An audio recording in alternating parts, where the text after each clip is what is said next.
Attention, Canadiens! Vous sentez-vous déconnecté de notre système politique actuel? Cela pourrait être notre dernière chance de prendre véritablement une position juridique pour nos droits. Il est temps de transférer le pouvoir politique vers ses propriétaires légitimes, les citoyens canadiens et les peuples autochtones du Canada. Plongez dans notre histoire. Comprenez la nécessité du changement et lancez-vous dans la quête d'une véritable démocratie.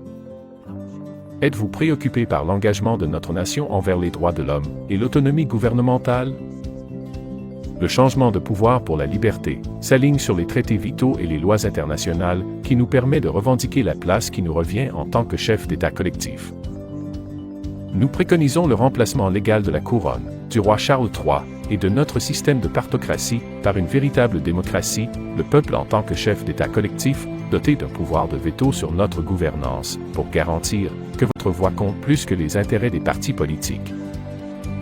Lorsque nos droits collectifs civils et politiques internationales seront respectés, votre influence sur les politiques sera directe et percutante. Rejoignez-nous dans cette noble lutte pour faire de chaque Canadien et de chaque peuple autochtone un participant significatif à notre avenir en tant que chef d'État collectif, qui nous était légalement dû et qui nous a été caché depuis le rapatriement de notre Constitution d'une décolonisation officielle du Royaume-Uni de 1982.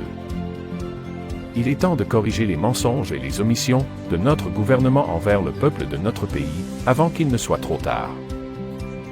Les personnes de 15 ans et plus peuvent signer notre référendum populaire canadien à l'adresse suivante, canadianreferendum.ca. Unissons-nous pour nos droits en tant que chef d'État collectif dans notre Constitution. Ensemble, nous pouvons donner l'exemple en refaçonnant l'avenir du Canada, non seulement pour nous, mais pour tous les peuples des pays, une fois pour toutes. Êtes-vous prêt à faire partie de ce mouvement transformateur?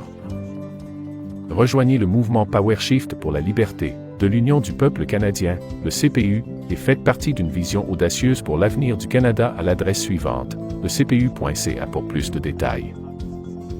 Pour une véritable liberté, nous devons légalement retirer la monarchie et prendre notre place en tant que chef d'État collectif. Embrassez et faites face aux changements requis de votre part pour façonner notre avenir.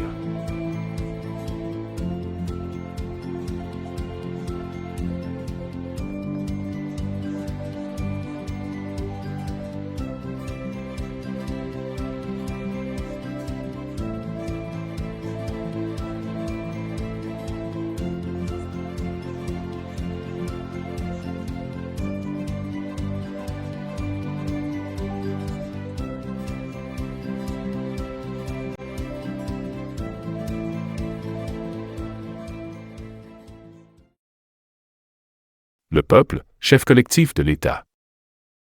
Référendum constitutionnel 1982 à 2024. Voir notre avis juridique d'intention et notre lettre de mise en demeure au roi Charles et à la gouverneure générale pour remplacer la couronne par le peuple en tant que chef d'État. À tous les Canadiens, véritables actionnaires de la couronne du Canada et des sociétés d'État. Pour le bien de notre pays, veuillez lire et signer électroniquement le référendum populaire ci-dessous, qui est également notre lettre d'indépendance de la couronne impériale. Le peuple, chef collectif de l'État. Référendum constitutionnel 1982 à 2024. Document vivant contraignant. 3 novembre 2024. Objectif du référendum. Le gouvernement canadien avait l'obligation d'organiser un référendum constitutionnel national pour ses citoyens, avant la demande de la loi canadienne de 1982 adressée par le Parlement et le Sénat au Royaume-Uni, qui n'a rapatrié que partiellement la Constitution le 17 avril 1982. Les affaires étrangères du Commonwealth britannique ont déclaré que, le gouvernement n'ayant pas organisé de référendum, avant le rapatriement de la Constitution du Royaume-Uni, le Parlement impérial ne pouvait pas procéder au rapatriement comme l'avait espéré M. Trudeau. Au lieu de cela, Pierre Elliott Trudeau a été obligé d'accepter des amendements postérieurs au rapatriement, qui n'ont toujours pas été mis en œuvre 42 ans plus tard, et qui ont été cachés au peuple jusqu'à ce jour. Les amendements constitutionnels ne peuvent être acceptés par le Parlement impérial qu'en accord avec les souhaits du peuple du Dominion dans son ensemble, et non à la demande du gouvernement fédéral ou des provinces. Rapport Kershaw, Déclaration de la Commission des Affaires étrangères du Commonwealth, pages 33 à 34. La décolonisation, le rapatriement, le coup d'État constitutionnel de 1982 aurait dû donner une indépendance totale et le plein pouvoir au peuple de choisir ce que nous décidons ensemble en ce qui concerne notre propre pays. Ce projet n'a jamais été finalisé et a servi de coup d'État parlementaire et provincial contre les peuples du Canada. Ce coup d'État a été étendu le 17 avril 1997 à Sa Majesté la Reine Élisabeth II et maintenant à Sa Majesté le Roi Charles III, en tant que chef d'État du Canada. Par conséquent, le peuple canadien a la prérogative de rectifier le prétendu coup d'État de 1982, qui aurait sapé le rapatriement constitutionnel de la loi sur le Canada de 1982, orchestré par le gouvernement libéral de Pierre Trudeau, le Parlement, le Sénat et les premiers ministres provinciaux. Le gouvernement canadien a promulgué la législation sans obtenir un référendum obligatoire des Canadiens concernés, concernant le maintien de la monarchie ou la loi de 1982 sur le Canada. Parce que nous n'avons pas eu droit à un référendum sur ces questions, et sur la manière dont nous voulions nous gouverner, la loi canadienne de 1982 a été appliquée sans notre consentement, maintenant ainsi la suprématie de la couronne et du Parlement sur le peuple. Le fait d'envisager la démocratie parlementaire, comme la seule issue légitime, ne peut pas vraiment être considéré comme un acte libre d'autodétermination. Le gouvernement canadien a violé à plusieurs reprises les instruments juridiques internationaux qu'il s'était engagé à respecter, portant ainsi atteinte aux droits et à la dignité de tous les Canadiens. Malheureusement, les gouvernements précédents ont également commis de nombreuses violations des droits de l'homme depuis 1982, la situation s'étant considérablement aggravée au cours des 4 dernières années. Dans une déclaration faite au cours des réunions parlementaires, Sir B. Bren a affirmé que le projet de loi canadien avait été envoyé au Royaume-Uni par le gouvernement canadien et que certaines parties de la Charte violaient les accords internationaux que le Canada et le Royaume-Uni avaient ratifiés. Les Hansard contiennent des informations bien plus choquantes qui indiquent qu'un coup d'État a été commis contre nous par notre propre gouvernement et par tous les autres gouvernements depuis 42 ans. Les preuves suggèrent que les autorités gouvernementales ont systématiquement sapé les processus démocratiques au cours des 4 dernières décennies. Voir les discussions au Parlement britannique concernant le projet de loi canadien de 1982. Canada Bill Hansard, Royaume-Uni. Chambre des communes, débat 17 février 1982, vol 18 CC 292 à 373. Mon honorable ami le député d'Essex, South-East, Sir B. Bren, a montré de façon claire et convaincante comment certaines parties de cette charte offensent et violant 2 accords internationaux dont nous sommes signataires, l'article 17 de la Déclaration universelle des droits de l'homme et les articles 1 et 27 du Pacte international relatif aux droits civils et politiques. Certains d'entre nous ne souhaitent peut-être pas être signataires de ces 2 accords, mais nous sommes liés par eux. Tant que nous choisirons d'être entravés par ces accords, ils resteront des entraves pour l'Assemblée et nous devrions reculer devant toute législation qui les enfreindrait. Agir autrement serait déshonorant. Il est vrai, bien sûr, que le Canada est également signataire des 2 accords, mais le fait qu'il décide de les enfreindre ne nous concerne pas. 2 mots ne font pas un bien. Les nations indiennes ont raison de s'interroger sur la bonne foi du Premier ministre canadien. Je le dis avec grand regret. Dès 1969, il a parlé à Vancouver de la nécessité de mettre un terme aux droits historiques des peuples indiens découlant des traités et a expliqué comment ces droits devaient être éteints en temps voulu. Aujourd'hui encore, il refuse de s'asseoir à la table de conférence pour discuter et définir ce que sont ces droits. Il ne le fera pas tant que la nouvelle Constitution du Canada n'aura pas été établie et, à ce moment-là, il aura le pouvoir de passer outre aux Indiens. Tel est notre dilemme. Nous ne voulons pas offenser le Canada, mais si nous adoptons le projet de loi dans sa forme actuelle, nous enfreindrons 2 accords internationaux et, en même temps, nous ne tiendrons pas compte des droits que les nations indiennes ont acquis, en vertu de 83 traités conclus entre elles et le souverain britannique. Pour cette raison, il me sera difficile de soutenir le projet de loi. Objet du référendum populaire. 1. Ce référendum est un accord juridiquement contraignant entre les signataires, qui s'engagent à obtenir l'accord de 51% des Canadiens dans un minimum de cette province, afin d'atteindre une majorité équitable de nos citoyens. 2. Ce référendum doit être combiné avec l'acte de souveraineté unifiée autochtone et civile, la Convention citoyenne de consentement à l'autodétermination collective et à l'autogouvernance, dans le cadre d'un système de gouvernance combinant la démocratie directe. Déshonneur de la dignité de la couronne, abus de pouvoir et abus de confiance. Pas de confiance dans la couronne, le gouvernement canadien, le Parlement, les législatures provinciales et le Sénat. Le public se méfie de plus en plus du gouvernement, des législateurs et du Sénat en raison d'allégations de corruption, de non-respect des droits des citoyens et de mauvaise gestion des fonds publics et des soins de santé. Le gouverneur général avait le droit de démettre Justin Trudeau de ses fonctions dès l'instant où des allégations de corruption ont été formulées. Un premier ministre peut être démis de ses fonctions même s'il bénéficie du soutien du Parlement, si ses actes portent atteinte à la dignité de la couronne, si le peuple ou le gouverneur général ont perdu confiance en lui ou s'il a enfreint l'ordre constitutionnel.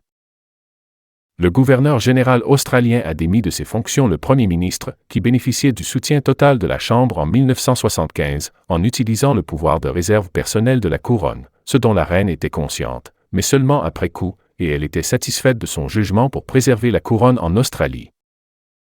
Veuillez consulter les lettres du palais publiées en 2020 en Australie, concernant les pouvoirs personnels réservés du gouverneur général et de la couronne. Les juristes constitutionnels devront réviser toutes les lettres privées de la reine et des gouverneurs généraux des royaumes, sinon tout ce qu'ils pensent être correct en ce qui concerne les pouvoirs réservés de la couronne se révélera faux. Les lettres du palais. Considérant que nous, citoyens canadiens, estimons qu'il est nécessaire d'aller de l'avant avec ce référendum pour préserver la vie de notre nation dans tous ses aspects, compte tenu de l'état actuel de la gouvernance et de l'abus persistant d'autorité, de l'abus de pouvoir, ainsi que du mépris permanent de nos droits fondamentaux. La volonté du peuple dans son ensemble.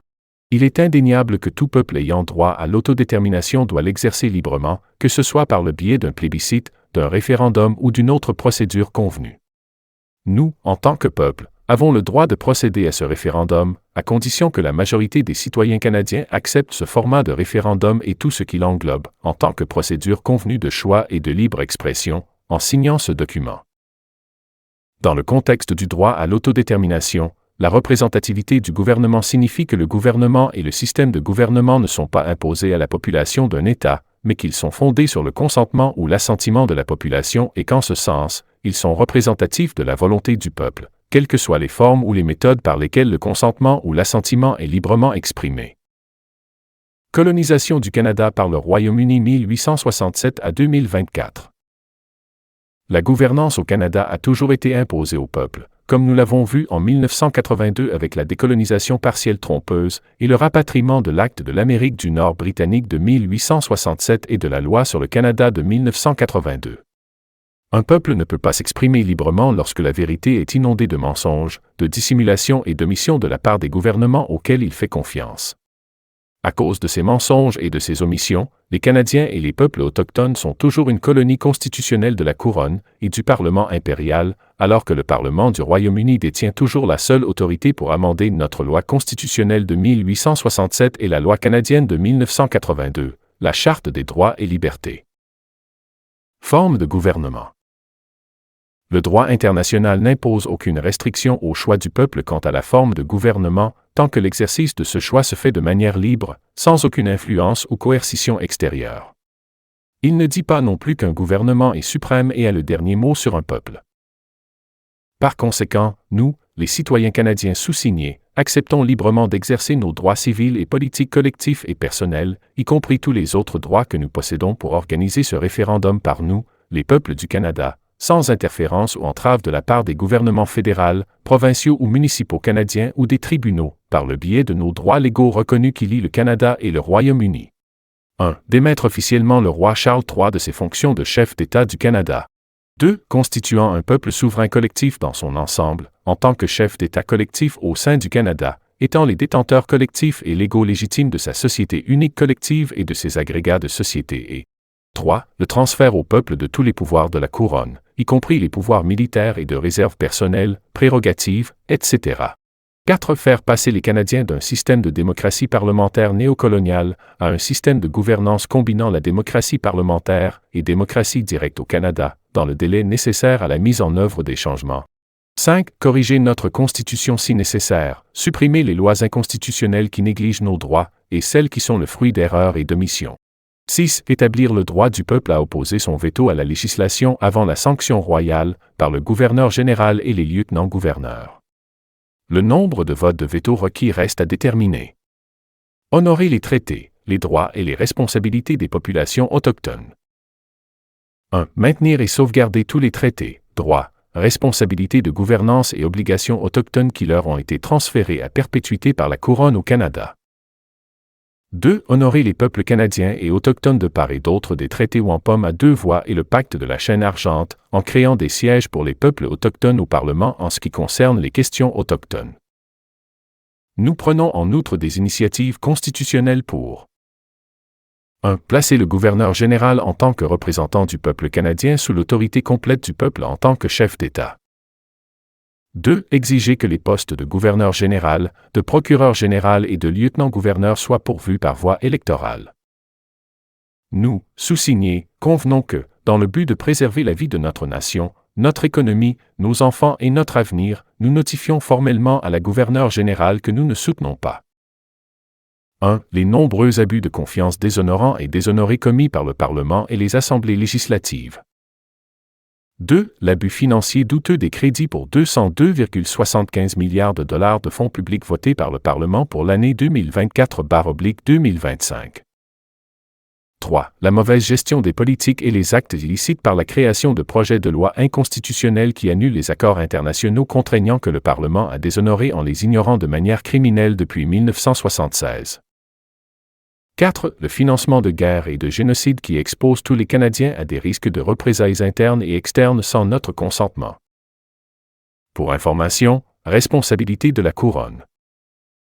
La responsabilité du chef de l'État est de maintenir l'honneur et la dignité de la Couronne et de ne pas permettre que la Couronne continue à s'effondrer à cause des actions de nos propres politiciens au gouvernement, qui sont devenus la véritable menace pour la sécurité nationale et la stabilité de notre nation. Le respect de l'État de droit, du droit international et des droits de l'homme est essentiel, car le maintien d'un gouvernement opérationnel est crucial pour éviter de plonger le pays dans de nouvelles turbulences. Statut de Rome, responsabilité du commandement et inaction, responsabilité des supérieurs civils. Le Canada a levé toute immunité pour les fonctionnaires canadiens.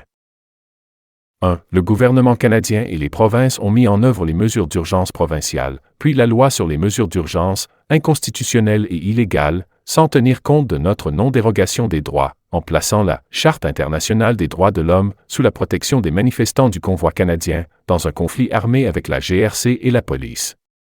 Ces actes peuvent être qualifiés de crimes internes contre l'humanité, et 2. Le consortium de contre-mesures médicales du ministère de la Défense, au sein de notre système de santé connecté à d'autres pays, pourrait mettre tous les militaires, le personnel médical et les parlementaires canadiens, y compris le gouverneur général et le chef de l'État, le roi Charles III, en danger de crimes contre l'humanité et de violation des droits de l'homme en vertu du droit international, en raison de l'action des consortiums.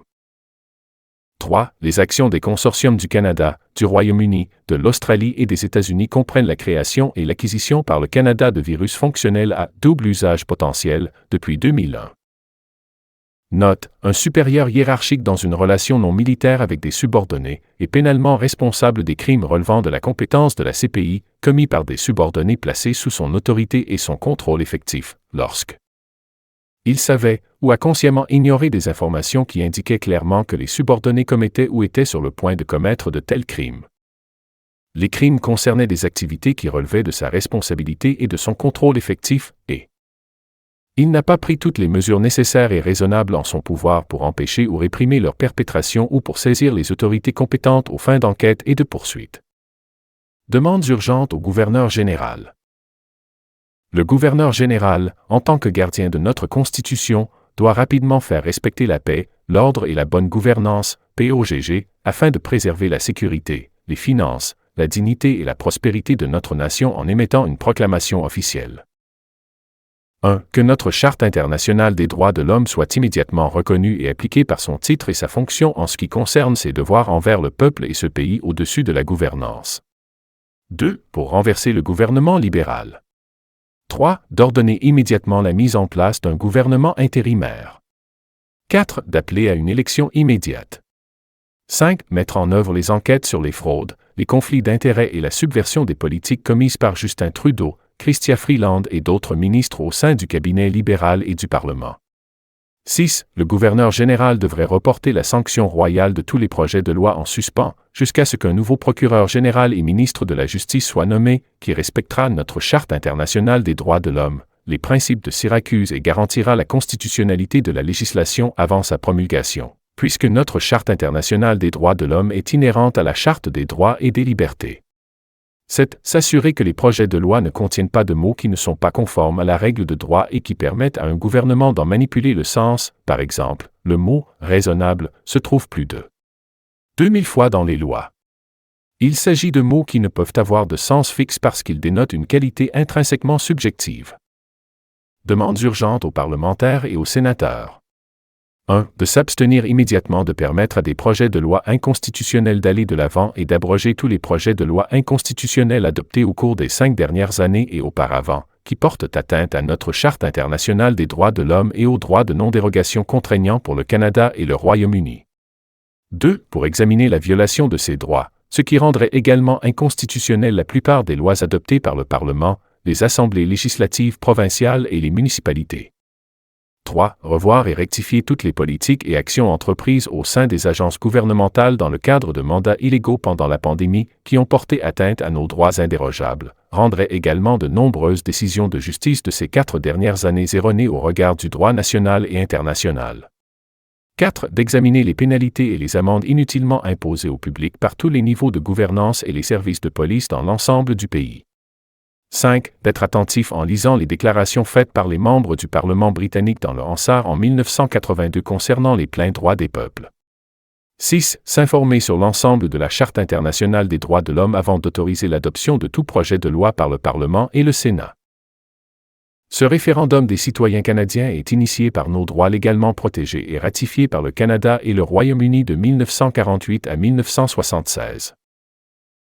Citoyens canadiens exerçant nos droits civils et politiques collectifs à l'autodétermination et à l'autonomie dans le cadre de la Charte internationale des droits de l'homme. La Déclaration universelle des droits de l'homme.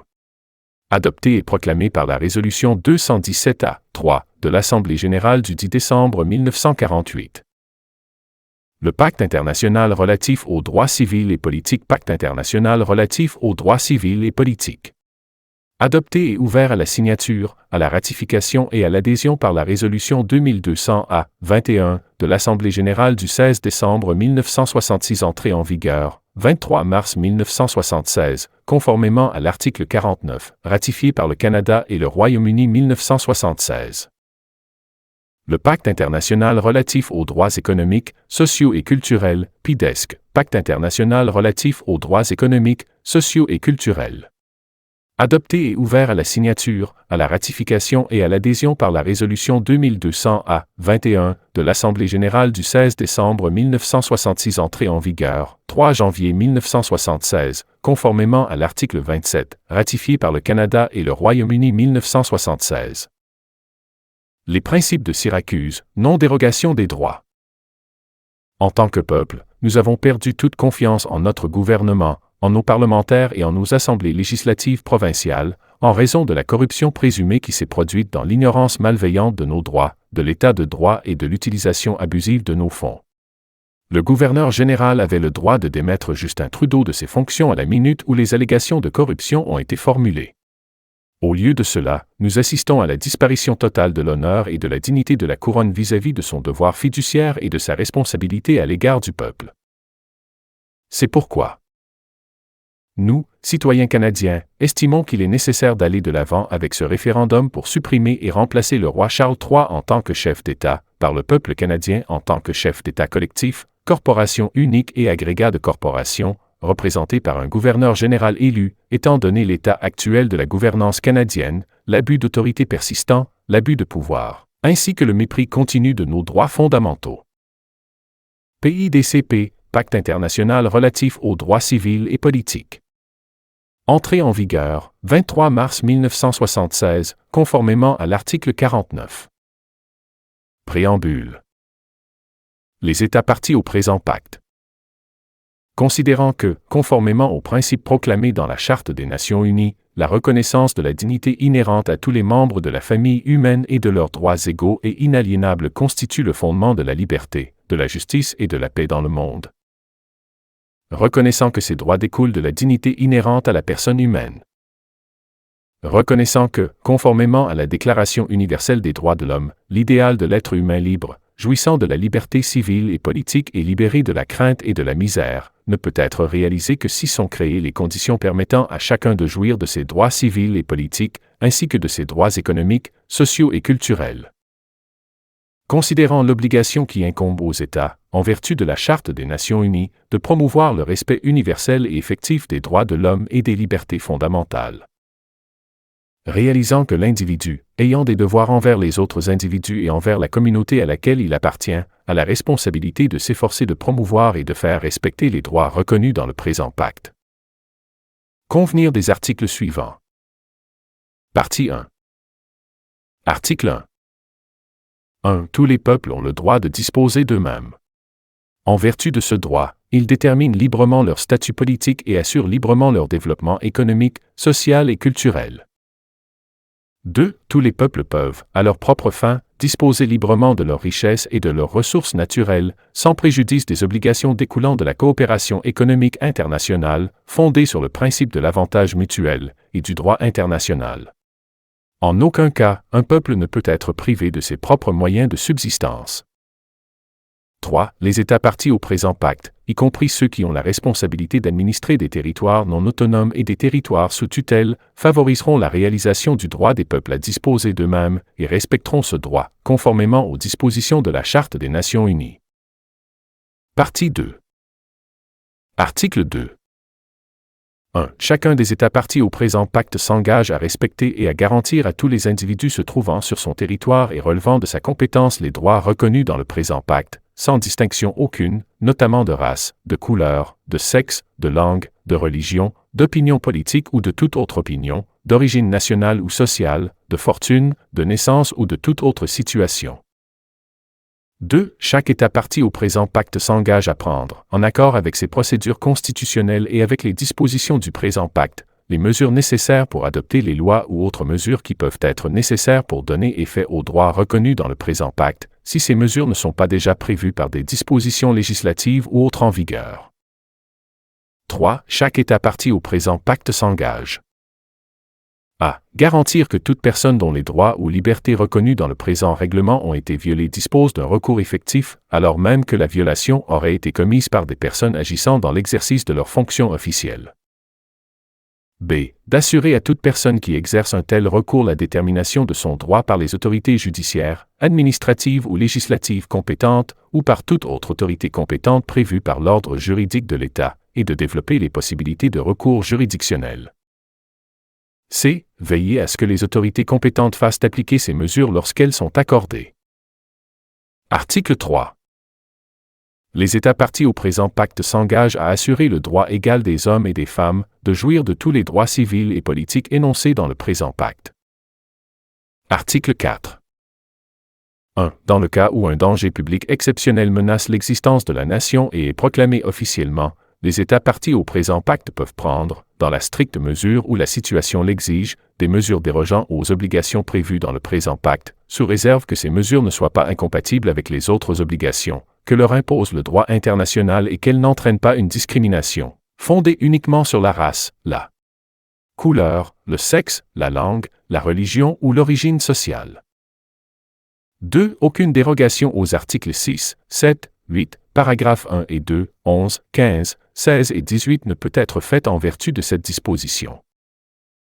3. Tout État parti au présent pacte qui use du droit de dérogation, fait connaître aussitôt aux autres États partis au présent pacte, par l'entremise du secrétaire général de l'Organisation des Nations Unies, les dispositions auxquelles il a dérogé et les motifs qui l'ont amené à le faire. Une nouvelle communication sera faite, par le même intermédiaire, à la date à laquelle il mettra fin à la dérogation. Article 5. 1. Aucune disposition du présent pacte ne peut être interprétée comme impliquant pour un État, un groupement ou un individu, un droit quelconque de se livrer à une activité, ou d'accomplir un acte visant à la destruction des droits et libertés, reconnus dans le présent pacte, ou à des limitations plus amples que celles prévues dans le présent pacte. 2. Il ne peut être admis aucune restriction ou dérogation aux droits fondamentaux de l'homme reconnus ou existants dans tout État parti au présent pacte en vertu de lois, conventions, règlements ou coutumes, sous prétexte que le présent pacte ne reconnaît pas ces droits ou les reconnaît à un moindre degré. Voir le document complet. Dans le tribunal de l'opinion publique, la vérité et le bon sens prévaudront. À transmettre à 1. Sa Majesté le Roi Charles. 2. Le Parlement impérial du Royaume-Uni. 3. Le Gouverneur général du Canada. 4. Lieutenants-gouverneurs provinciaux. 5. Le Parlement du Canada, parlementaire. 6. Les sénateurs. 7. Les premiers ministres provinciaux. 8. La Commission des droits de l'homme des Nations unies. 9. L'Organisation des États américains, OEA. 10. La Cour internationale de justice. 11. La Cour pénale internationale. 12. Tous les pays signataires de la Charte internationale des droits de l'homme des Nations unies, de la Convention de Vienne et des Statuts de Rome. Nicole Lebrasseur. PDG. L'Union du peuple canadien. Avis de non-responsabilité. Les textes inclus dans ce document ne constituent pas un avis juridique. La CPU, Union du peuple canadien, est un syndicat de droit civil et politique des peuples canadiens et autochtones, activant leurs droits collectifs et personnels à l'autodétermination et à l'autogouvernance, conformément aux lois nationales et internationales en vigueur, et dont les droits sont dûment protégés. Veuillez noter que leurs représentants agissent uniquement en tant que chercheurs.